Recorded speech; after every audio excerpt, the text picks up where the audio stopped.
Voilà, toujours au service de la population congolaise. J'ai l'habitude de vous dire plus de 143, c'est le code de notre pays. Également, plus de 143, c'est l'émission de tous les Congolais. Un grand merci à vous tous qui nous suivez de partout. Vous nous suivez à Kinshasa, à Brazzaville, mais aussi dans les environs. Vous nous suivez à travers notre chaîne YouTube, Le Vrai Congolais TV. Je dis un grand merci à toute l'équipe technique de la radio-télévision Puissance. Je commence par le numéro 001 de la chaîne. Il s'appelle l'évangéliste Kiziamina Kibila Jean Oscar. Un grand merci à lui. Je vois Madame Cathy Massini, Monsieur Jérémy Mbambi. Aujourd'hui, nous sommes avec Bilo Bissalou qui est à la réalisation, la présentation de moi-même.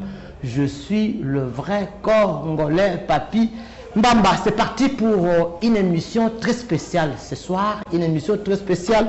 J'ai reçu pour vous une dame forte, une dame qui parle bien, une dame intelligente, bien qu'elle est parmi les habitués de ces plateaux. Elle s'appelle Madame Guylaine Ngoy que je reçois. Madame Guylaine, bonsoir. Bonsoir le vrai Congolais. Bonsoir à tous les téléspectateurs qui nous suivent de partout et bonsoir à toute notre famille Ensemble pour la République et à nos étudiants qui nous suivent aussi.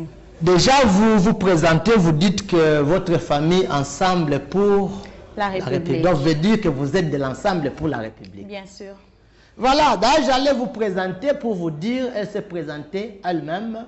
Elle est la coordonnatrice adjointe de Lukunga. Bien sûr, son parti, c'est Ensemble pour la République de Moïse Katumbi. Avec elle, nous allons analyser certains sujets d'actualité politique de notre pays, notamment, on va voir les propos qui ont été dits par certaines personnes, hein, les gens qui ont dit, on pourra citer le nom ou pas, mais quand je vais dire les propos, vous allez comprendre. On a parlé de fédéralisme. Fédéralisme, madame va nous expliquer, ça veut dire quoi? Fédéralisme veut dire quoi? Elle nous dira et pourquoi ces propos, elle va dire ses pensées à travers ces propos. On verra le bilan du gouvernement, bien sûr qu'ils sont en train de travailler, sont en train d'avancer, mais avec madame, nous verrons le bilan du gouvernement. On va voir aussi le bilan du gouverneur, hein, le gouvernement provincial aussi. Donc on va voir celui qui est à la tête du gouvernement provincial, donc de la province bien sûr. Il s'appelle Monsieur Daniel Bumba. On verra. Si nous aurons le temps, on pourra encore parler, comment on dit, la voie. Quelle est la voie à suivre pour la sortie des crises? Apparemment, nous sommes un peu en suspense, mais je ne sais pas s'il y a des solutions. S'il n'y en a pas, on verra. On avait aussi vu ou reçu un envoyé des Nations Unies. Si madame aura le temps, elle pourra nous dire une fois de plus, merci pour votre attention. Madame, j'ai annoncé aux gens que c'est une émission spéciale, surtout qu'on va parler en français. Okay. Les gens pensent comme si vous ne connaissez pas, c'est comme si vous ne parlez pas français, parce que souvent on parle à lingala. C'est parce que les émissions précédentes étaient destinées au lingala. Okay. Quand on venait, vous nous préveniez que c'était une émission en lingala, c'est comme ça qu'on les passait en lingala. Okay. Et aujourd'hui, il n'y a pas de problème qu'on la passe en français. Très bien, merci beaucoup madame, je crois que vous allez vous sentir à l'aise aussi. Oui, il n'y a pas de problème. Très bien, le fédéralisme veut dire quoi et pourquoi ces propos? Bon, d'abord, nous sommes en démocratie. Okay. Chaque citoyen a le droit de s'exprimer et de donner ses intentions, ses idées, des propositions pour une sortie des crises. Donc, le DIRCAB, Olivier Kamitatou, a pleinement le droit de s'exprimer comme tout citoyen congolais. Ah, il est votre DIRCAB? Il est le DIRCAB du président. Il a le droit de s'exprimer comme tout autre citoyen congolais. Donc, les propos n'engagent que lui, c'est son opinion, c'est son idée pour une piste de solution, de sortie des crises. Quant au parti Ensemble pour la République, le parti est préoccupé par la sécurité à l'est de notre pays, par le social de Congolais et par tout ce que traverse le pays en ce moment. Oui, mais quand on dit le fédéralisme, vous pouvez expliquer ce n'est pas le autrement. moment. Parce que le fédéralisme, certains ont donné beaucoup d'exemples dans des pays où ça fonctionnait. Oui. Aux États-Unis, il y a les États qui sont quand même indépendants, du point de vue de certaines structures qu'ils organisent, les entreprises, ainsi de suite, les taxes qui sont gérées par l'État. Alors qu'ici, on renvoie tout au gouvernement central. Okay. Alors, moi, je voudrais dire que ce n'est pas le moment approprié pour appliquer le fédéralisme dans notre pays. Pourquoi? Parce qu'on est d'abord en état de guerre. Okay. Le pays n'est pas unifié. Comment est-ce qu'on peut venir avec une proposition de fédéralisme en ce moment? Comment est-ce que ça sera appliqué? Il faudrait d'abord penser à réunifier le pays. Okay. À faire en sorte que les animateurs qui sont là fassent correctement leur travail par rapport à ce qu'il y a déjà comme ressources dans notre pays. Parce que notre pays est scandaleusement riche, comme on a toujours répété, mais la population ne bénéficie pas de toutes ces richesses-là. Alors que dans le fédéralisme, les États, donc nos provinces, qui pourront devenir des États, seront indépendants pour se développer et développer aussi les habitants qui sont dans les provinces-là. Mais nous ne sommes pas encore à ce niveau-là. Ce n'est pas une mauvaise idée, mais nous ne sommes pas encore à ce niveau-là. Nous ne sommes encore au niveau de déjà, on a réunifier d'abord le pays. Qu'est-ce que ce découpage? La décentralisation qu'on a oui, faite jusque-là, ça ne marche produit? pas. Ça ne produit pas. Parce qu'il y a certaines provinces où on est en train d'observer un exode de certaines provinces et les gens viennent s'accumuler à Kinshasa. Des fois, ils n'ont même pas de bâtiments administratifs, tout ça. Il y a des administrations qui sont sous des parapluies, des aéroports où l'administration c'est sous les parapluies, des parquets de justice qui sont sous des arbres. Nous avons vu ça. Donc, il faut qu'on commence d'abord par arranger d'abord la situation de notre pays, les infrastructures à travers le pays, à partir des ressources que nous possédons. Et puis après, c'est là qu'on pourra penser au fédéralisme. Ce n'est pas aujourd'hui qu'il faut penser à ça. Parce que l'Est du pays est occupé. Quand vous allez mettre en voie, supposons qu'on a accepté et qu'on commence à réfléchir sur le fédéralisme. On va le faire avec qui? On va le faire sans l'Est du Congo? Non, mais avec Nanga aussi, je crois. En ce moment, non. Avec Nanga, on doit d'abord résoudre le problème que la guerre s'arrête. Que les tueries s'arrêtent. Et que le Congo redevienne un. Parce que de l'autre côté, il impose sa loi. On montre des vidéos, je ne sais pas si elles sont toutes vraies, parce qu'avec les réseaux sociaux aujourd'hui, l'intelligence artificielle propose n'importe quoi. Alors, on nous montre comment la population souffre là-bas. Il a restauré. Non, mais la propriété aussi à Goma, vous avez vu. Bon, j'ai vu la propriété. Oui. Mais malgré ça, il y a toujours des meurtres qui continuent. L'insécurité. Les opérateurs économiques ne sont pas à l'aise. Ceux qui travaillent dans les mines, ceux qui ont même des simples magasins, ils sont en insécurité chaque jour. Alors nous devons d'abord lutter pour qu'il y ait réunification d'abord de notre pays. Et quand nous tous nous serons autour de la table, et nous allons voir comment est-ce que les choses vont évoluer, c'est à ce moment-là qu'on peut penser donc, à un autre système.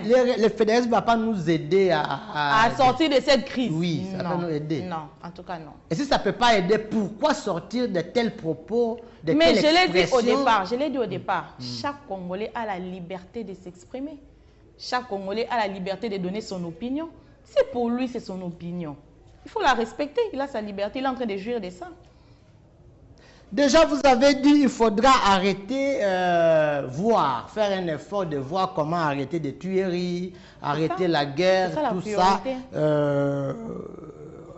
Selon vous, vous êtes une grande dame, vous êtes cadre du parti Ensemble pour la République, vous êtes aussi parmi de grands enseignants ou tout ça, vous êtes une enseignante. Oui. Qu'est-ce qu'on peut faire? Quelles sont des propositions pour sortir notre pays de cette crise? Moi, je pense que la meilleure proposition, c'est celle des évêques. Celle des évêques. La démarche des évêques. Parce que la Mais démarche où en sommes-nous avec cette démarche alors? Si elle est bonne selon vous? Apparemment, le gouvernement ne veut pas adopter cette démarche-là. Pourquoi, selon vous aussi, pourquoi vous voyez que le gouvernement ne veut pas? Pourquoi il ne veut pas refuser ça? Le gouvernement ne veut pas parce que la dernière fois, on était ici avec un co-débatteur de l'Union sacrée qui a déclaré que les évêques ont dit qu'ils préparaient toutes ces démarches qu'ils étaient en train de mener. C'était pour préparer le terrain au prochain président. Et pour eux, quand on dit prochain président, ça signifie que les évêques voulaient destituer le président Tshisekedi pour placer un autre président. Et pour vous? Moi, je ne le comprends pas. Moi, je ne le comprends pas dans ce sens-là. Moi, je comprends que les évêques veulent préparer le terrain pour le prochain président qui viendra après les élections de 2028. Parce qu'on sait qu'en 2028, le président Félix ne pourra plus se présenter. Alors, c'est le prochain président qui viendra, qui doit trouver le terrain aplani. Ce conflit dure depuis plus de 30 ans maintenant. Donc, le président Joseph Kabila a laissé ça. Apparemment, le président tout le président vient, il rencontre encore le même problème. Et vous voulez qu'un autre président vienne et rencontre encore la même situation pour commencer à dire que le pays n'est pas unifié, vous soyez patient avec moi, tous les fonds partent à l'Est, à la guerre, ainsi de suite. Non, on ne veut plus qu'il y ait des raisons. C'est comme ça que c'est normal que le terrain soit aplani, que l'on en finisse avec cette histoire de guerre une fois pour toutes. Moi, c'est comme ça que moi, je le comprends. Mais eux le comprennent mal. Ils sont en train de diaboliser les évêques en disant que les évêques sont contre la République, que les évêques sont des traîtres, alors que moi, je ne le vois pas de cet œil-là. Ok. Encore une question. Je sais que vous n'êtes pas de l'UDPS, mais apparemment, moi, je vois que les gens de l'UDPS ne s'entendent pas avec l'Église catholique depuis qu'ils sont... Les gens de l'UDPS ont un problème d'abord au sein de l'UDPS. Est-ce que vous savez qu'ils ont 2 secrétaires généraux là-bas? Moi, je ne sais pas. Allez-y. Oui, il y a M. Deo et puis Kabouya, qui sont tous 2 des secrétaires généraux. Et qui travaillent? Qui est en fonction? Aucune idée. Quand il y a déjà un désordre dans leur famille politique, est-ce qu'ils vont ramener de l'ordre au pays? C'est la question qu'il faut se poser. Moi, je pense qu'ils sont en train de mal réfléchir. Les évêques ne veulent que la paix dans notre pays, que l'insécurité s'arrête et que les tueries aussi s'arrêtent. On a des millions et des millions de déplacés. Ils vivent dans des conditions incroyables. Si vous regardez les vidéos des camps de déplacés, vous pouvez même pleurer. La façon dont certains enfants sont déjà seuls, orphelins, parce que les parents ont été assassinés. Ils n'ont pas d'habits. D'autres sont torse nus avec des petites culottes, pieds nus, peut-être une babouche. Ça fait mal au cœur. Et des fois, la nourriture, on leur donne 1 fois par jour. Il faut penser à toutes ces familles-là. Quand l'UDPS est en train de créer les désordres, que l'UDPS se mette à la place de tous ceux qui vivent à l'est du pays et qui vivent tous ces conflits, toutes ces atrocités. C'est l'UDPS qui crée la guerre? L'UDPS ne crée pas la guerre, mais l'UDPS ne montre pas la volonté d'en finir avec cette guerre. Parce qu'ils ont dit qu'ils ne voulaient pas aller, d'abord au début c'était on ne va pas négocier. Oui. On ne va pas négocier, on ne va pas négocier. Dans l'entretemps, notre armée, qui d'après le ministre Mouyaya ne fait que monter en puissance, n'arrive pas à récupérer. Monter, hein? Ça c'est pas le passé, c'est maintenant aussi. Lui, il disait que l'armée monte en puissance. Chaque fois qu'il prenait la parole, il ne faisait que dire que l'armée monte en puissance. Mais moi, je n'ai jamais observé cette puissance-là, on récupère... Je n'ai jamais observé cette montée en puissance parce que je ne vois pas les territoires qui sont récupérés. Quand une armée monte en puissance, on doit voir qu'il y a des territoires qui sont récupérés. On parle de cessez-le-feu. Tantôt, les FARDC observent le cessez-le-feu. Les M23 ne l'observent pas.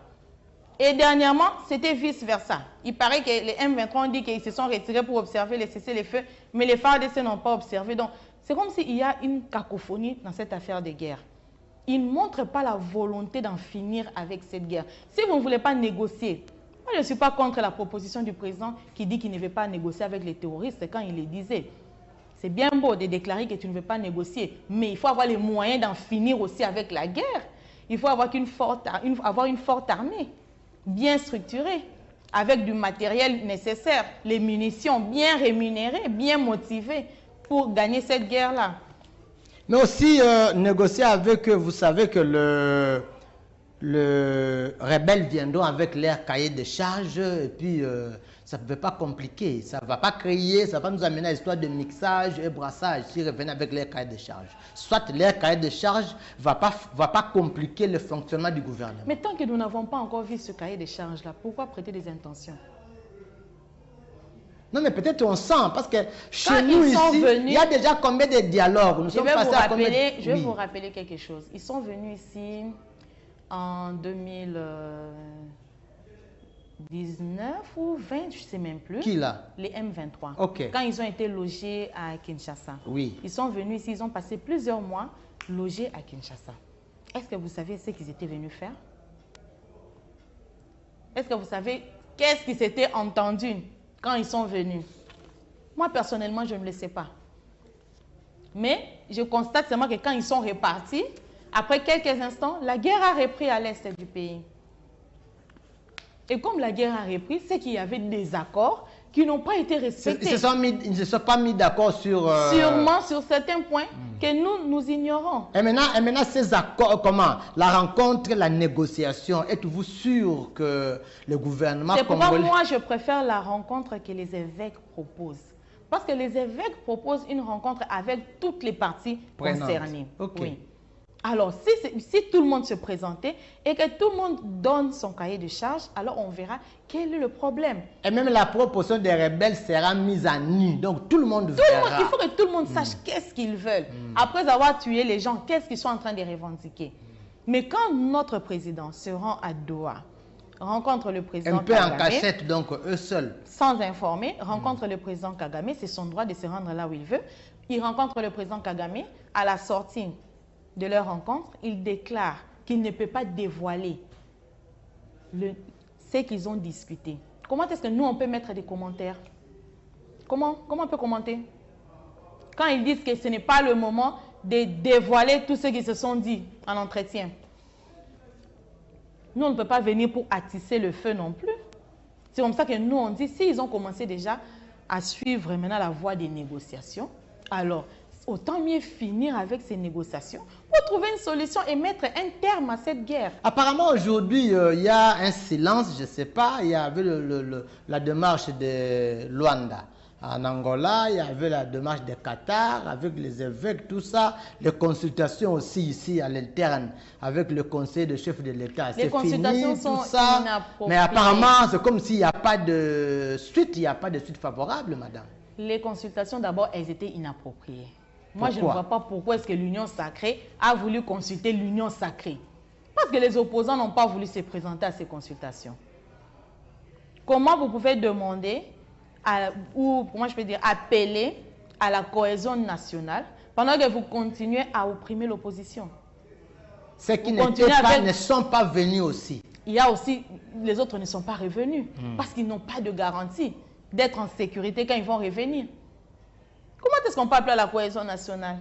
Quand vous continuez à frustrer les gens, vous continuez avec des arrestations arbitraires. Dans le Katanga, il y a des camarades ensemble qui ont été arrêtés comme ça et qui ne sont pas encore libérés. Il y a le camarade Jacques Ndala qui est toujours en prison dans un dossier où il était concerné avec Denise Dissochoy. Mais elle a pu bénéficier de la grâce présidentielle, mais lui, jusqu'à aujourd'hui, il est toujours à Makala. On ne sait pas pourquoi il reste à Makala. Et dans ces conditions-là, on peut appeler à l'unité nationale. Madame, vous voyez qu'il n'y a pas l'unité parce que l'ensemble n'est pas parti ou vous voyez... Il n'y a pas que l'ensemble. Il y a beaucoup de personnes qui n'ont pas répondu à ces consultations. Il n'y a pas que l'ensemble. Merci beaucoup. Je vous rappelle que j'ai reçu pour vous Madame Guylaine Ngoy. Elle est cadre de l'ensemble pour la République. Je vois les amis sont en train de m'appeler. C'est vrai, je vous ai dit, c'est une émission très spéciale. Ne m'appelez pas, écrivez. Laissez-nous le message vocal, on appelle ça le message WhatsApp, parce que le numéro là est aussi sur WhatsApp. Écrivez-nous, vous pouvez appeler même après l'émission. Je ne vais pas prendre les appels, bien que je suis en direct. J'ai reçu pour vous Madame Guylaine. Madame, pourquoi c'est l'ensemble pour la République qui doit communiquer l'arrivée de Kabila, donc le retour de Kabila au Congo? C'est l'ensemble pour la République. Non, Ensemble pour la République ne l'a pas communiqué. Et qui avait dit... Est-ce que vous avez vu un message du CG communiqué? Non, moi je ne peux pas... Un membre, ce n'est pas un membre ou un cadre de l'ensemble. Si un membre a voulu mettre un commentaire sur l'arrivée de Joseph Kabila, ça n'engage pas Ensemble pour la République. Si vous me dites que vous avez vu un communiqué du CG annonçant le retour de Joseph Kabila, là je veux dire que Ensemble pour la République a communiqué. Ou si vous avez vu, par exemple, le porte-parole Hervé Diaké s'est parlé au nom d'Ensemble pour la République. Là, je vais dire qu'Ensemble pour la République a communiqué. Mais si c'est une autre personne, la personne a voulu communiquer là-dessus, de son propre chef, ça n'engage pas le parti. Apparemment, l'Ensemble pour la République est trop proche du PPRD, apparemment. C'est vrai ou comment? Quand vous dites apparemment, vous faites allusion à quoi? Non, mais ce que j'ai dit, par exemple, un membre, admettons qu'aujourd'hui, Mme Guylaine, qui est de l'ensemble, vient soutenir Kabila. Vous aussi donner ces impressions-là, c'est comme si vous êtes proche du PPRD. Il n'y a pas un membre qui a soutenu Kabila, sauf que nous tous, nous sommes dans l'opposition maintenant. C'est normal que quelqu'un pense à parler de ce que Kabila a fait, mais c'est tout. Voilà, il n'y a aucun document qui traduit il n'y a aucun lien. Il n'y a aucun lien. Non, il n'y a pas une alliance officielle. Nous sommes tous de l'opposition, c'est tout. Mais à la longue, on veut avoir des alliances peut-être. On ne sait pas, c'est Dieu qui connaît l'avenir. Merci beaucoup. Le gouvernement, le bilan du gouvernement, que voyez-vous? Déjà, autrefois, je vous avais reçu sur mon plateau. Au début, quand Madame Judith Souminois était nommée comme comment on appelle? Chef du gouvernement, première ministre. Vous aviez dit c'est une dame, les dames. Mais aujourd'hui, que voyez-vous de ce gouvernement? Ce jour-là, j'avais dit que c'était une dame. Oui. C'était d'abord une fierté pour nous les dames, parce que c'était la première fois qu'une dame était nommée chef du gouvernement en République démocratique du Congo. Et puis, j'avais dit que je lui souhaitais bonne chance et que j'avais l'intention qu'elle puisse honorer la femme et qu'elle puisse se démarquer. Ok. Mais la réalité est que son gouvernement a été un échec. D'abord, premier élément, parmi les 6 piliers, elle avait promis de donner 1,5 million d'emplois. On a donné combien à peu près? Vous avez l'idée? Aucune idée. Mais je ne sais pas. C'est eux-mêmes qui doivent passer pour démontrer où est-ce qu'ils ont trouvé de l'emploi. Une fois, il y avait un co-débatteur qui m'a dit ici sur le plateau que est-ce que vous ne voyez pas l'usine de... Comment ça s'appelle? Ceux qui fabriquent les jus là, Mirinda. Oui. Vous ne voyez pas Mirinda là-bas. Ce sont les emplois qu'on a créés. J'ai rigolé. Je lui ai dit, ça représente quel pourcentage dans 1,5 million d'emplois? Et surtout quand le président vient lui-même pour dire à la jeunesse que ce n'est pas le gouvernement qui crée des emplois. Quelle contradiction. Qui doit créer les emplois?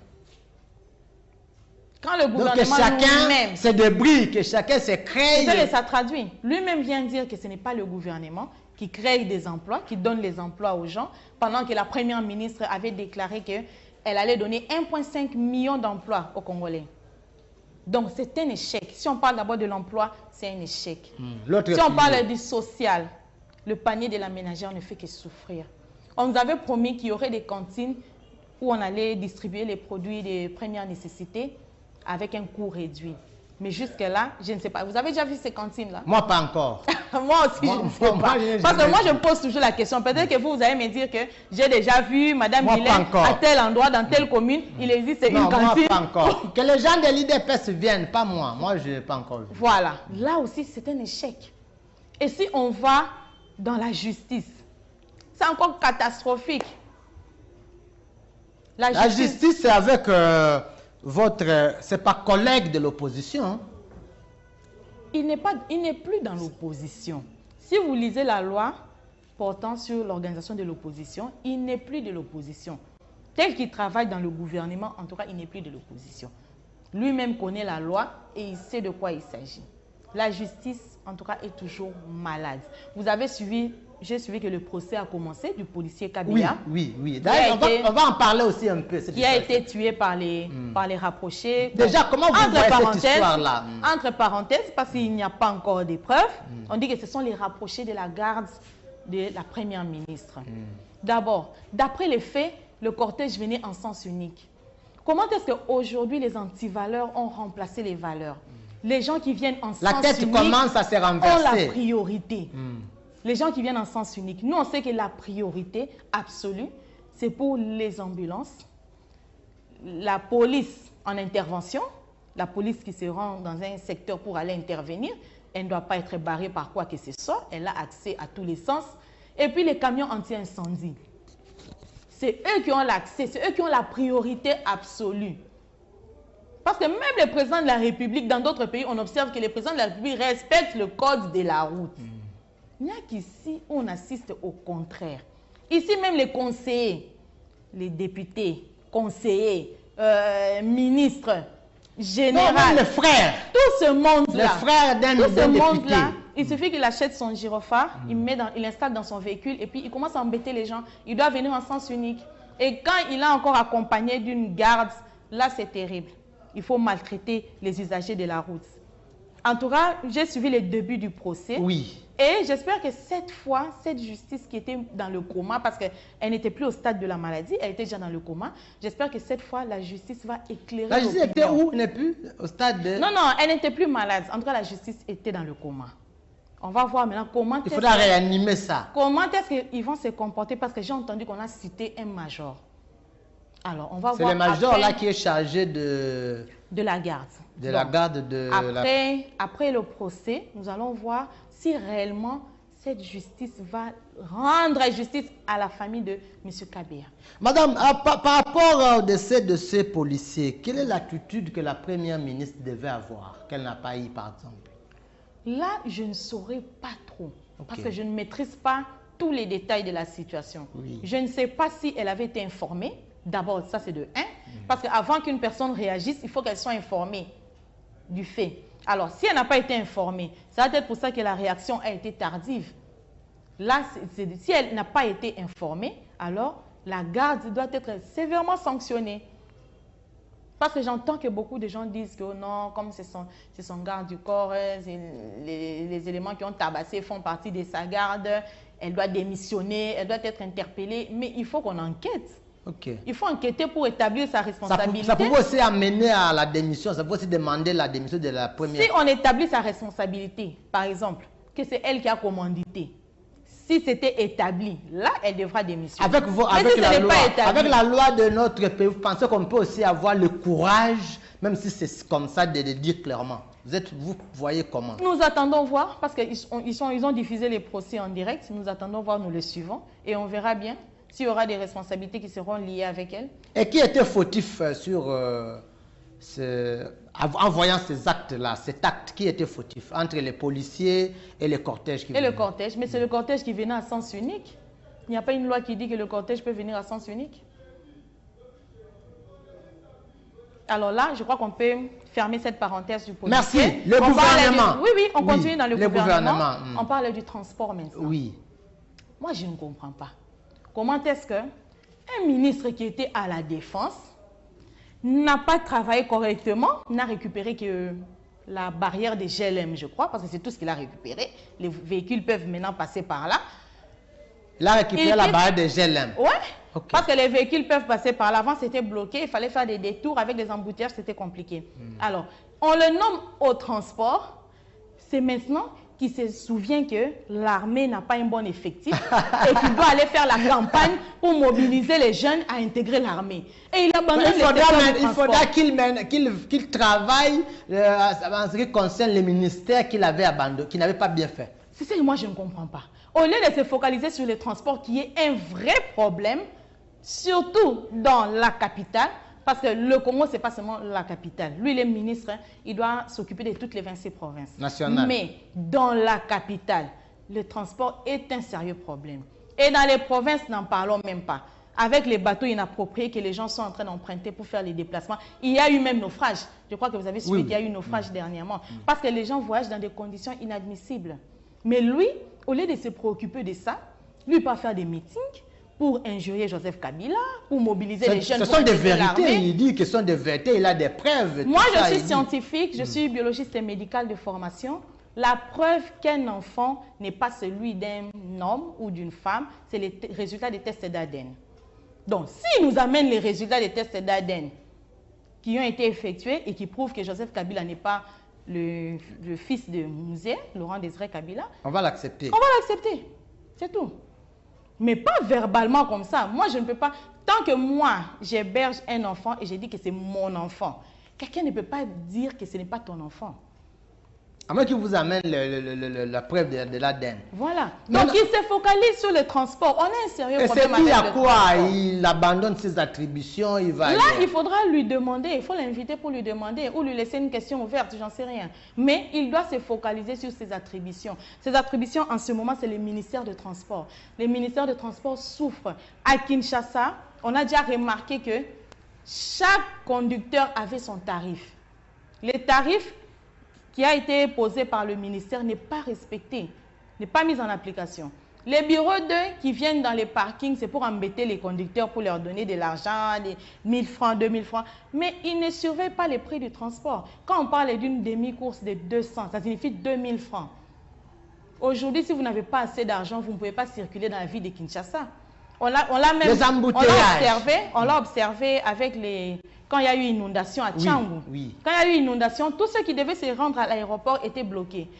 Ils sont allés emprunter les canaux et les canaux, ils ont dépensé 150 à 200 dollars. Il y a des gens qui ont payé plus que ce qu'ils avaient. Mais ça, c'est de la méchanceté.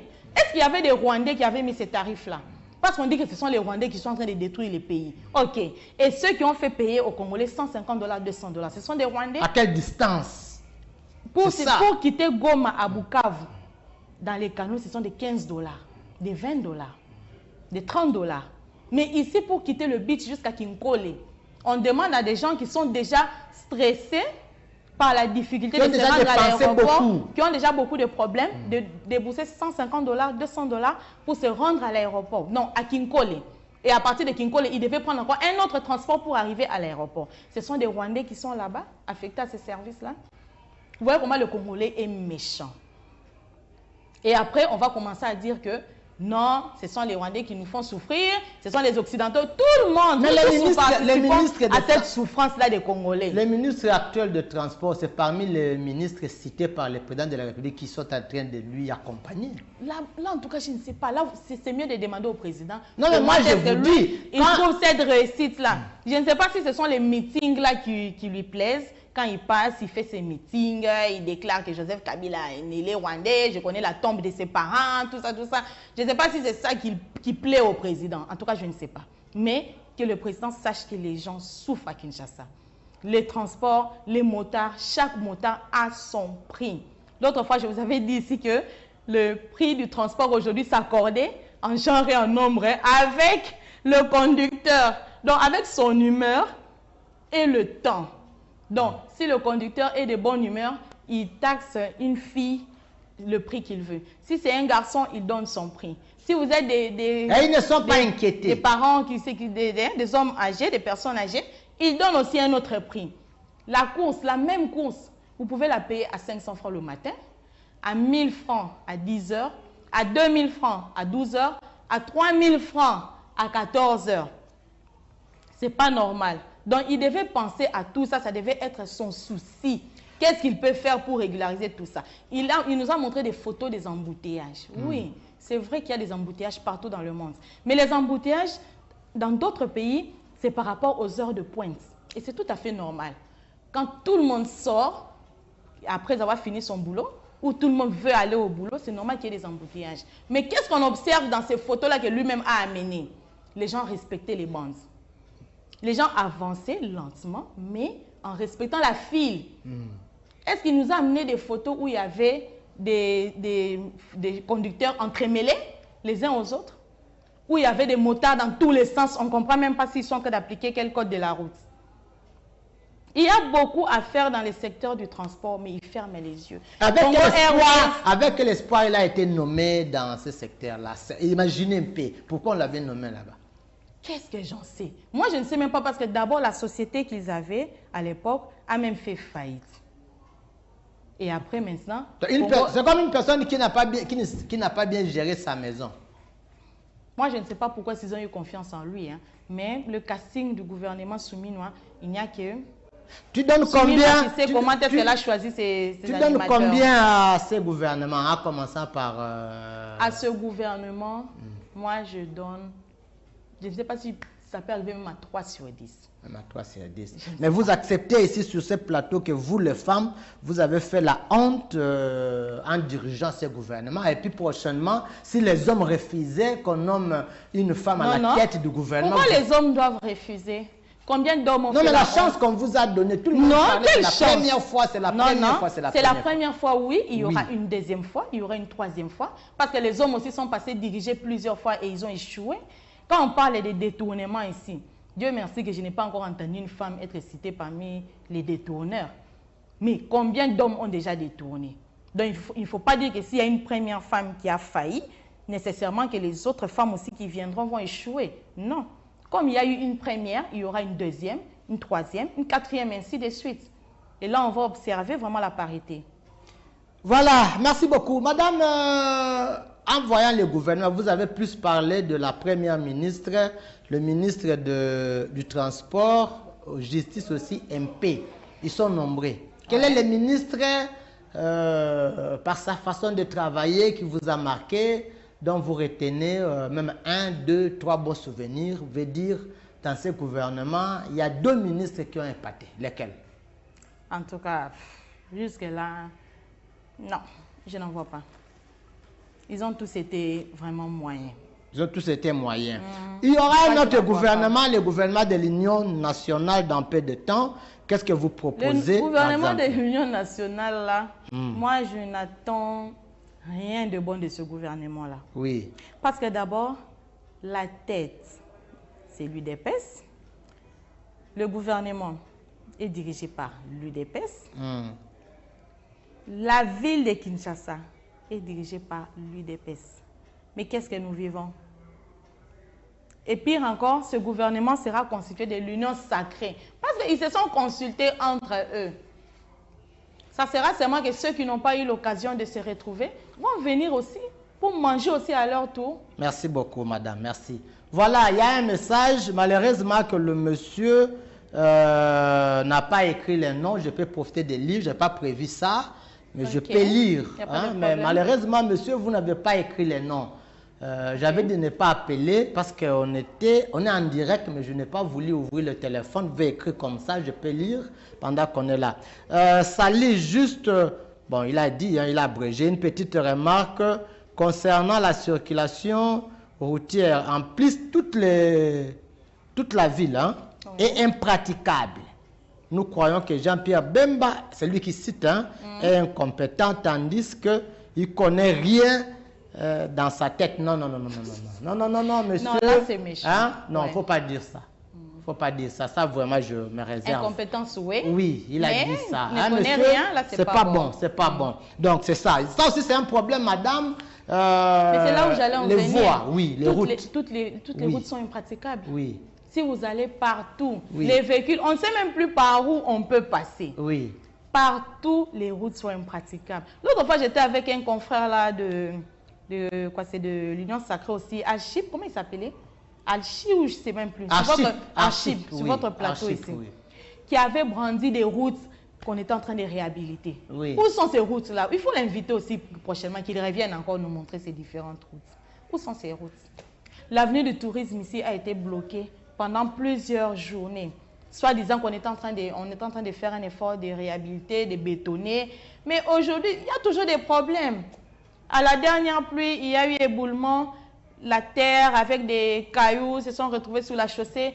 Ils sont venus, on a essayé d'enlever. Mais pourquoi est-ce qu'on ne peut pas faire les travaux une fois pour toutes et les terminer? Madame, comme nous sommes en train de parler de routes, consoles, les embouteillages, nous sommes presque à Kinshasa, on peut directement aborder aussi sur la ville. Mais les amis ont tenté avec des sens uniques, tout ça. Mais pourquoi, même quand on tente, uniques, ça ne réussit pas? Il n'y a pas de spécialistes dans ces histoires ou comment? Qu'est-ce qu'il y a? On ne maîtrise pas les problèmes ou qu'est-ce qu'il y a? Il y a un sérieux problème dans le pays et plus précisément dans la ville, qui s'appelle l'absence de l'autorité de l'État. Ok. Si vous regardez bien les routes qui sont à côté des marchés, on a déjà interdit que les vendeurs viennent sur le trottoir, là où les piétons doivent passer. Mais qu'est-ce qu'on constate? Il y a toujours des étalages à cet endroit-là. On peut venir les chasser. Les policiers viennent, ils cassent les tables, ils les chassent, ils détruisent leurs marchandises. Mais 1, 2 semaines après, ces mêmes personnes vont donner l'argent aux policiers et vont revenir s'installer là. Si vous allez à Pompage, vous ne saurez même pas où est-ce que vous pouvez mettre les pieds. Partout à Selemba. D'un côté, la route est impraticable et de l'autre côté, sur le trottoir, les vendeurs ont étalé leurs marchandises. Et c'est tout un problème pour passer. Comment est-ce qu'il n'y aura pas toujours des embouteillages? À Lupin, n'en parlons même pas. Au rond-point Ngaba. C'est un jeu de ping-pong. Donc, quand les policiers viennent avec les autorités, on chasse, on fait du bruit, on fait du tapage. Et quelques temps après, les mêmes policiers commencent à percevoir de l'argent pour laisser les gens vendre à cet endroit-là. Donc, on n'observe pas qu'il y a l'État quand nous circulons. Ceux qui font les sens uniques aussi ne sont pas sanctionnés, disons. Que ce soit les motards même, on ne sait même pas, ils appliquent quel code de la route en circulation. Ils apprennent ça d'abord ou comment? Est-ce qu'ils apprennent ce qu'ils appliquent là, d'abord, moi, je ne sais pas si c'est quel code de la route. Parce que vous pouvez les voir à gauche, à droite, devant, derrière. Et puis, quand ils roulent, au lieu de faire même une file qui va dans le sens contraire de l'autre, et ils font même 5 à 6 files. Et ils bloquent la voie. Et vous verrez que les roulages sont là et ils sont impuissants. Impuissants, pourquoi? Parce qu'ils ont l'habitude de prendre des pots de vin. Quand vous avez l'habitude de prendre 500 francs, 1000 francs, comment est-ce que vous pouvez encore sanctionner cette personne-là? Si l'État pouvait d'abord se ressusciter dans la ville, d'abord, c'est ça, pour imposer sa loi. Vous avez quelle est la prière qu'on doit faire pour que l'État ressuscite un peu? Je vais en venir. Vous avez vu qu'on a vécu les inondations. Oui, on arrive, allez-y. Il y a certaines personnes qui disent que non, les gens ont construit là où il ne fallait pas construire, ils ont construit à côté de la rivière, ils ont réduit les lits de la rivière, ainsi de suite. Mais qui a autorisé à ces gens-là de construire? Si l'État s'impose et dit que personne ne doit construire à cet endroit, vous pensez au moins qu'une personne peut venir avec son matériel et construire? C'est l'État qui est complice. Quand j'ai suivi le président qui dit que quand il est allé voir les sinistrés, il a compati avec les sinistrés, il leur a dit que tout le monde regrette ce qui est arrivé, nos condoléances à toutes les familles qui ont perdu des êtres chers ou disparus, ainsi de suite. Mais là, je vais le citer en lingala, boye bake, ba salité, ba déchets, ba bois kakango, bisika nyosote. Ok. C'est que là, on condamne aussi cette population. On condamne la population. Je vais en venir. On condamne la population. Et c'est vrai, la population jette les ordures n'importe où, dans les caniveaux, dans les rivières. Mais quelle est la politique de la gestion des déchets de la ville? Est-ce qu'il y a une politique qui est mise en place? Qu'est-ce que la ville propose pour la gestion des déchets? Quand ces jeunes gens passent avec les charrettes dans les quartiers, on les paye de l'argent, on leur remet les sacs des ordures. Mais qui fait les suivis là où ils partent jeter ces ordures-là? Ou qu'est-ce que l'État a prévu pour l'endroit où eux doivent acheminer ces ordures? Il n'y a aucune politique de gestion des déchets. Alors, on ne peut pas sanctionner encore cette population-là. La population va garder les ordures dans la maison. Elle fait un effort de les rassembler. Et puis, les jeunes gens passent avec les charrettes. Ils prennent les ordures pour aller. Mais malheureusement, ce sont ces jeunes gens-là qui partent jeter les ordures dans les caniveaux, dans les rivières. Et s'il y a un ravin qui est proche du quartier, on part jeter dans le ravin. Même le ravin. Est-ce qu'on peut combattre les ravins avec des déchets? Des fois qui ne sont même pas, qui ne sont pas organiques. On peut combattre les ravins avec des plastiques. Quand vous accumulez des bouteilles en plastique dans un ravin, est-ce que vous allez combattre la progression du ravin? Non. Donc l'État ne peut pas condamner la population. Vous avez parlé de sinistre. Moi, je suis contre que l'État condamne la population. Parce que l'État n'a pas mis en place une politique de la gestion des déchets dans la ville. Il faut qu'on sache que quand on enlève les déchets à la maison, on sait que ce sont les jeunes gens avec les charrettes qui viennent les récupérer. Parce qu'on a les déchets, on va jeter ça. Où est-ce que ceux-là doivent les acheminer? Est-ce qu'il y a des stations de décharge publiques? Il n'y en a pas. Et quand bien même l'État place des poubelles publiques, même au centre-ville, il y avait des fois, on a placé la poubelle publique, la poubelle est pleine, la poubelle commence à déborder, et puis les gens continuent à venir jeter les déchets là-bas. Mais qu'est-ce qu'ils vont faire? Et puis ça devient Mais qu'est-ce que les gens vont faire? Donc c'est l'État. Moi je condamne l'État. Moi je ne condamne pas la population. Parce que même chez moi à la maison, on donne les déchets aux jeunes gens qui viennent avec leurs charrettes là. Mais on ne sait pas où est-ce qu'ils partent les jeter. Peut-être derrière votre maison. Moi, je suis sûre qu'ils jettent ça parce que nous sommes proches d'une rivière et nous sommes proches aussi d'un ravin. Nous sommes proches d'un ravin. Moi, je suis sûre qu'ils partent jeter ça dans la rivière. Mais est-ce que c'est correct? Qu'est-ce que fait le ministère de l'Environnement? Il y en a aussi. Il y en a, il existe. Voilà, à Kinshasa, vous avez parlé de sinistrés. Qu'est-ce qu'on doit faire alors pour ces quartiers-là qui ont été inondés, selon vous? Est-ce que les gens ne vont plus revenir quelque temps après? Les gens vont revenir parce qu'il y a une absence de l'autorité de l'État. Si l'État s'imposait pour que les gens ne puissent plus construire à cet endroit-là, les gens ne vont plus construire. L'État doit voir seulement comment est-ce qu'il peut délocaliser ces populations. C'est tout. Parce que si on attend que la saison sèche arrive, et puis après, on rentre encore là-bas, alors là, du n'importe quoi. Que pensez-vous de l'avenir, le demain ou le lendemain de cette ville de Kinshasa, qu'on dit Kinshasa et Zobonga? Que pensez-vous? Bon, pour Kinshasa et Zobonga, ça devait commencer dès qu'il est entré en fonction. Parce que quand on vient pour prendre une fonction, on sait déjà l'état dans lequel la chose est. Il vit à Kinshasa, il sait déjà tout ce qui s'est passé à Kinshasa, il sait comment est-ce que les citoyens souffrent. Les Kinois. Les Kinois. Il sait comment est-ce qu'ils souffrent à Kinshasa. Il connaît déjà tous les défis à relever. Mais quand il vient, il passe 6 mois et on ne voit rien. Comment est-ce qu'on peut espérer que les choses vont changer? Même ce slogan-là de Kinshasa Ezobonga, Ezobonga la côté Nini. Moi, je ne sais pas. Moi, je n'ai pas encore vu là où Kinshasa Ezobonga. Je saurais que Kinshasa Ezobonga, si les lois sont appliquées, il y a une loi contre le tapage, la nuisance. Oui, nuisance sonore. Mais allez à Capella, même à cet instant, vous même allez voir. Vous ne saurez pas passer. Quand on est dans l'embouteillage, j'ai l'impression que les tympans vont exploser. Ce n'est pas respecté. La nuisance sonore des églises. Est-ce que quand on prie, on est obligé de déranger le voisin? Est-ce que le voisin doit entendre ta prière? Mais les gens dérangent au nom de la prière. Soit quand vous suivez votre musique. Même il y a des gens qui sortent aussi. C'est ça, il y a des gens qui sortent aussi leur baffle devant la maison et ils mettent un volume qui embête les autres.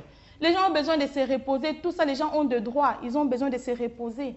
Ils ont besoin d'être paisibles chez eux. Mais vous allez voir que ce n'est pas... Il n'y a aucun suivi.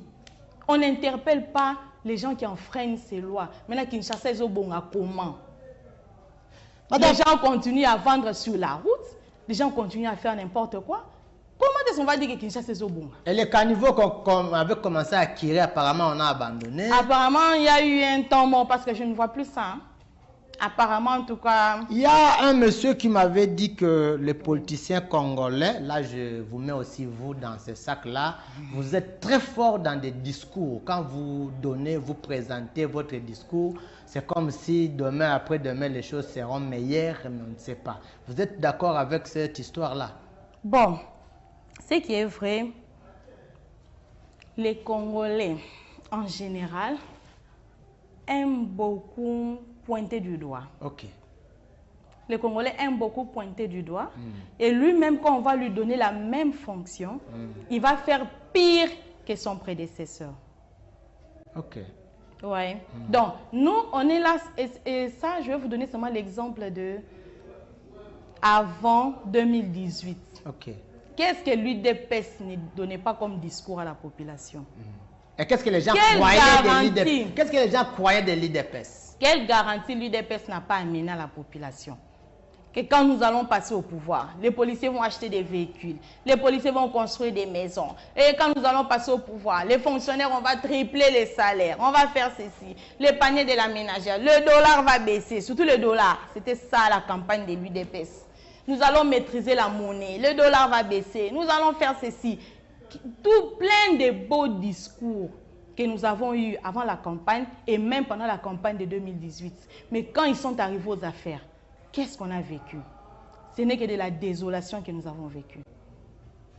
Alors pour le Congolais, moi je peux lui dire que ce qu'on a besoin, c'est le renouvellement de cette classe politique. Parce que cette classe politique ne se soucie pas de la population congolaise. Cette classe politique, en tout cas, n'a pas de soucis. Elle veut plutôt s'enrichir. C'est comme ça, c'est qui explique les détournements et consorts. Mais elle ne se soucie pas du petit peuple. Merci, on arrive vers la fin de cette émission. Mais il y a une question qui m'arrive maintenant en tête. Oui. À voir tout ce que nous avions dit avec le ministère de Défense que Jean-Pierre Bemba avait dirigé, oui. Avec le ministère des Transports, tout ça qui est en train de diriger maintenant. Qu'allait devenir le Congo s'il était devenu président à l'époque où il a raté avec Kabila? Voyez un peu ça. Là, en tout cas, je n'ai pas envie d'imaginer. Non, mais c'est d'imaginer ensemble. Non, mais voilà la gestion de ces deux... Je ne préfère pas. Hein? Non, mais voilà la gestion de ces deux ministères. Je ne préfère pas. Et je me dis même que heureusement, je ne préfère pas. Je dis seulement que heureusement... Non, on essaie de réfléchir un peu. Heureusement qu'il n'était pas passé président. En tout cas, je ne préfère pas. Voilà. Moi, je vais juste dire que, d'abord, je vais dire un mot sur la démarche des évêques, parce que les gens avaient vilipendé les évêques. Est-ce que vous avez suivi le rapport de l'envoyé des États-Unis? Oui, j'allais vous demander, oh là là, rapidement. Quand vous le suivez, vous voyez que non, mais à 90%, il était venu pour quoi d'abord? Ici, on nous a dit qu'il était venu pour négocier, pour faire une négociation entre les minéraux de l'Est et la sécurité à l'Est. Et la sécurité à l'Est. Et maintenant, qu'est-ce que je voulais dire? Quand il est arrivé, les gens de l'UDPS, l'autre fois, l'avocate avec qui on était ici avait dit non, que c'était une garantie. Madame Myriam. Elle a dit que c'était une garantie, comme l'envoyé était arrivé. En tout cas, on a eu conclu un marché avec les États-Unis et les États-Unis vont nous sécuriser à l'est du pays. Ok, on a tout entendu, mais maintenant, quand il a fini sa tournée, est-ce que vous avez suivi ses conclusions? Il a dit quoi? Il demande à ce que les trois pays puissent se mettre d'accord pour voir comment sécuriser la zone. Oui. C'est pas sérieux ça. Et c'est là que vous allez dire que vous avez gagné. On n'a pas gagné. On nous a renvoyé seulement là où les évêques avaient déjà proposé de réunir tout le monde et de discuter ensemble. Il a dit ils n'ont rien fait. Il a dit que le Congo n'est pas en mesure de sécuriser tout le pays. Moi, j'attends de voir la réaction du gouvernement face à ces conclusions. Merci beaucoup. Nous sommes arrivés à la fin de cette émission. J'avais reçu pour vous Madame Guylaine Ngo. Je vous avais dit qu'elle est cadre d'ensemble pour la République. Elle est la coordonnatrice adjointe de Lukunga. Bien sûr, son parti, c'est Ensemble pour la République. Elle est aussi assistante, c'est ça? Oui. À l'ISTEM Kinshasa. Elle est parmi les habitués de ces plateaux. Mais aujourd'hui, c'était une émission très spéciale. On voulait avec vous écouter comment elle parle, si elle parle bien français. Malheureusement, j'ai senti comment, à un certain niveau, elle voulait même épater les journalistes. Madame Guylaine, regardez la caméra pour votre conclusion, que les gens retiennent quoi de votre passage ici et quel est le cri que vous lancez aux Congolais? Alors, moi, je demande à la population que si réellement on a besoin d'une cohésion nationale, on doit suivre la voie que les évêques nous proposent. On a perdu du temps en mettant des espoirs à l'envoyé des États-Unis, mais nous tous, nous avons suivi ces conclusions et ça nous renvoie à ce que les évêques étaient en train de nous proposer dès le début. Nous devons changer de mentalité. Nous devons voir le bien-être du Congolais. Nous ne devons pas voir seulement nos intérêts. Si vous êtes avec les gens de l'Union sacrée et que vous mangez votre poulet dans la maison, sachez que ceux qui sont à l'est du pays manquent même de la bouillie, qu'ils souffrent pour manger, qu'ils sont tués, les femmes sont violées, les enfants même de 6 ans, 7 ans sont violés. Alors nous devons tout mettre en œuvre pour qu'il y ait une vraie cohésion nationale et qu'il n'y ait plus de problèmes de sécurité qu'un autre président viendra hériter. Pourquoi parler d'un autre président? Ça, c'est les mots. Un autre président, le mot qui a posé problème. On se dirige petit à petit vers 2028 plutôt. Et quand on va arriver en 2028 veut dire quoi? 2028 veut dire prochaines élections. C'est ce que ça signifie. Madame, on ne change pas de constitution. Oh là là. Le changement. Il n'y a pas le temps. On doit changer la constitution, tout ça. Non, pour le changement de constitution, vous-même, vous avez vu que ce n'était pas une priorité, que ce n'était pas un problème pour le pays. Nous avons un problème d'animateurs. Notre pays a un problème dans le choix des animateurs des institutions. Les textes ne sont pas un problème parce qu'on ne les applique même pas. Merci beaucoup. Madame Guylaine, merci d'avoir répondu à notre invitation. Merci beaucoup, vrai Congolais. Très bien. Voilà, nous sommes arrivés à la fin. C'était Madame Guylaine. J'ai cité plus de 4 fois son nom pendant cette même émission. Je vous retrouve très bientôt. Merci.